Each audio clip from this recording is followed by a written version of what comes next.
Happy whatever day this video goes out, or whatever day you watch it in the future. I am sitting in Thursday.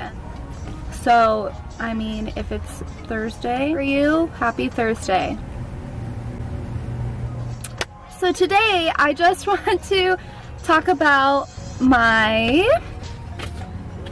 health screening results. And for those of you who don't know, I'm vegan. And I have been for 3 years. When I was younger, I was very unhealthy. I never exercised. I was never in any sports. I ate junk because my mom wasn't very well educated on nutrition, which isn't her fault because she just learned what her parents taught her and so on. But for me, that wasn't very helpful because I ended up being very self-conscious of the way I was looking and just had a whole lot of eating problems. So I was eating very unhealthy from the time I was born until I got out of high school. Didn't care about my health, really. I was always self-conscious, but I didn't know like how detrimental your diet was to your overall health and stuff. That's for a different video. I'm just trying to give a backstory why I was vegan, but it doesn't really apply here. Without further ado, I have been vegan for 3 years.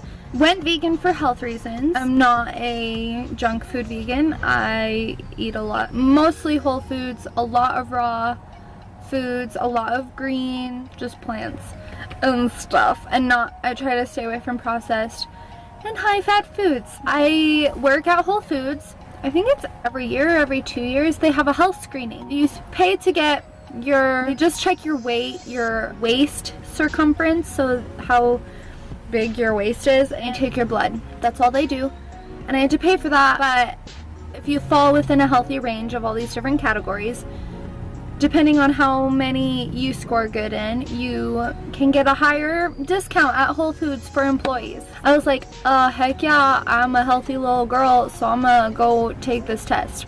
Alas, got my results back. I was very shocked to find out my HDL cholesterol is too low. That is literally the only category that I didn't score in a healthy range for. All the other ones, which are cholesterol to HDL ratio, triglycerides, total cholesterol, LDL cholesterol, glucose, blood pressure, body mass index, waist circumference, and cotinine, were all within the healthy range. My only deficiency was in HDL cholesterol. I was really shocked because I honestly thought that I was gonna score perfect in every single category because I was like, girl, you know your stuff, you know how to be, you exercise, you just eat all the good things, and what? Piece of cake. Piece of vegan cake. It was like, what the heck? What even is HDL cholesterol? I didn't even know what it was. I did a little research. HDL cholesterol is a good cholesterol. It's basically what cleans up the bad cholesterol. HDL cholesterol is high density lipoproteins.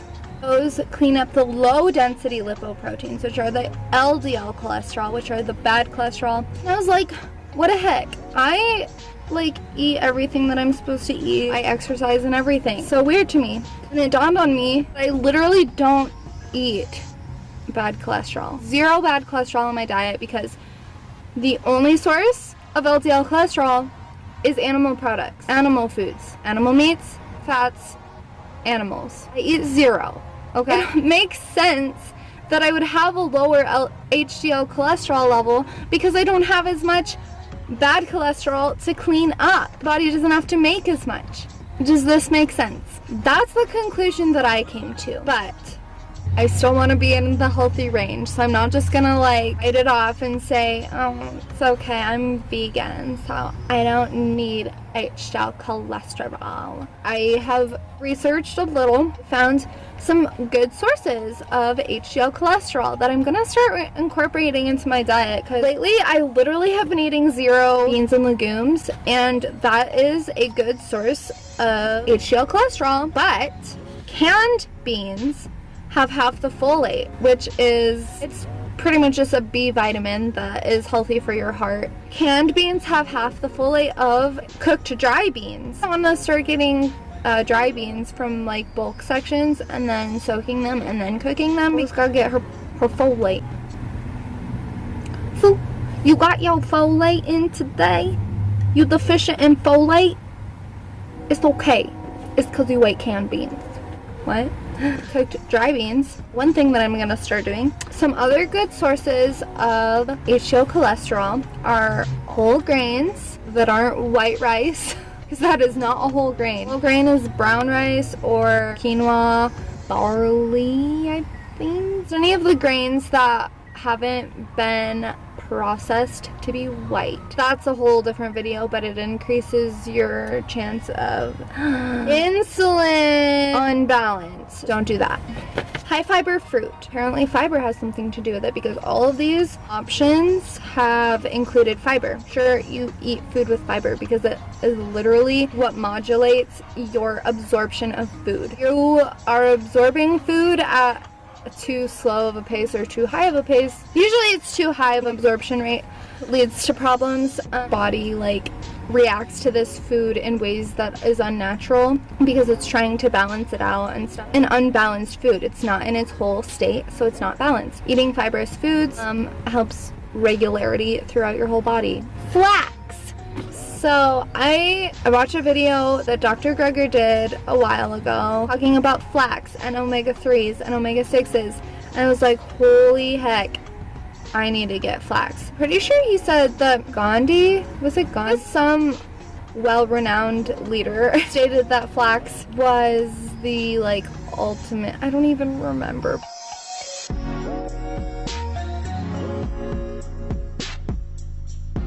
It's a better source of omega-3s than fish oil. The only reason why fish oils have omega-3s is because they bioaccumulated the oil from the algae that is in the water that they swim in. Just get it straight from the source. You don't have to be eating these toxic fish oil pills. Do you know how much bioaccumulated toxins are in those things?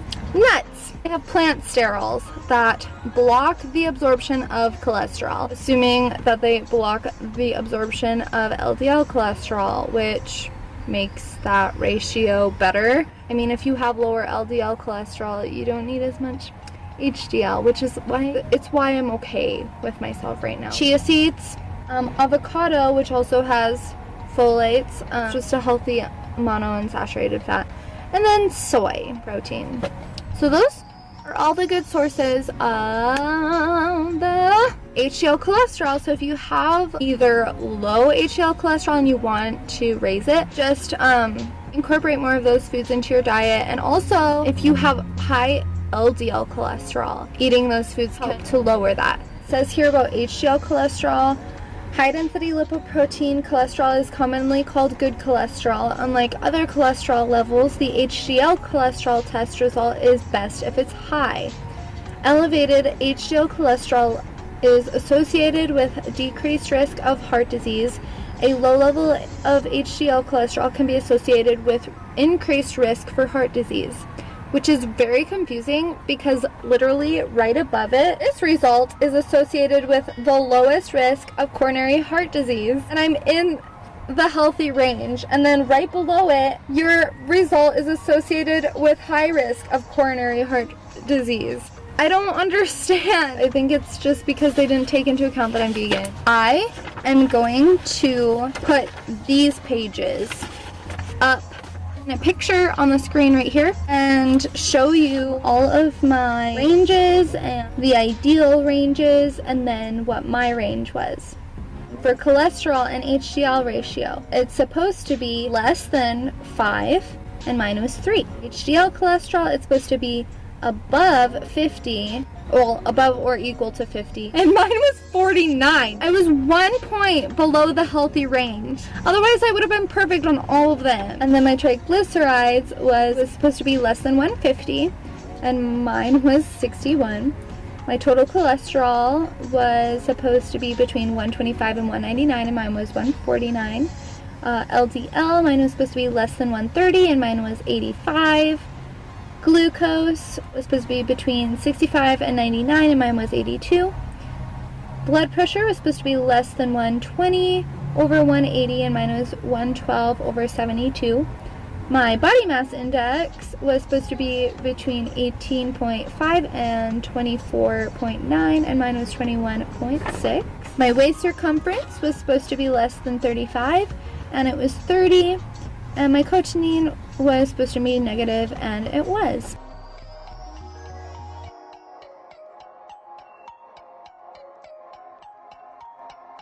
It just is like, it bugs me when people like tell me that I'm gonna be a deficient in something, or tell me how do you get your protein, or how do you get this and calcium, whatnot. I get it from plant foods. What you know about nutrition on a wide scale is given to you by industry. What are the big industries? The sugar industry, the egg industry, the dairy industry, the fast food industry, which uses meat as pretty much a base. All of these big corporations that are trying to sell their product are misleading you with information, throwing out information that literally applies to maybe like a small portion of what they serve you. So yes, you're getting protein with your meat, but literally you're getting also saturated fat and cholesterol and a ton of salt and just horrible things for your body. Whereas, switch to a plant-based diet, you can get the same amount of protein without all the saturated fat, without all the cholesterol, without all the foods laden with trans fat and sodium, and cut out by eating plant protein. And plants have so much more nutrients. Meat doesn't have fiber, dairy doesn't have fiber, meat doesn't have antioxidants, dairy doesn't have antioxidants. Where do those foods come from? Plants. Plants have all of the minerals, fats, proteins, carbohydrates, nutrients, antioxidants to stabilize your body to its natural state and how it's supposed to be. It cuts out all the excess garbage and leaves you with nature. I'm sorry, okay? I'm gonna get tons of hate for this video. Guess I just don't care because it's that important to me. Very important people in my life don't agree with me on this topic. It's the way we're supposed to be, and people don't understand that. I guess the point of this video is just to show you that me as a vegan can be healthy and happy and not have to eat meat or dairy to do so. My HDL cholesterol was literally 49 and it was supposed to be 50. I can easily recompensate for that by eating beans and legumes, whole grains, high fiber fruit, flax, nuts, chia, avocado, and soy. I really hope you enjoyed this video. Thank you for watching it. If you liked this video, or if you have any questions, please leave your questions in the comments below. Like this video if you liked it, so I know that I can make more videos like this. Subscribe if you want to see more videos. I make a lot of fitness and health related videos. I also make videos about my lifestyle, living in my van, and my life in general. If you have an Instagram, please follow me on there. My name is Amber F. Bourgeois, and love you all so much, and I'll see you in my next video. If you have any suggestions for my next video, leave them in the comments. You know what to do, and I'll see you next time. Mwah! It's just funny how people have so many problems with vegans, yet vegans have zero problems.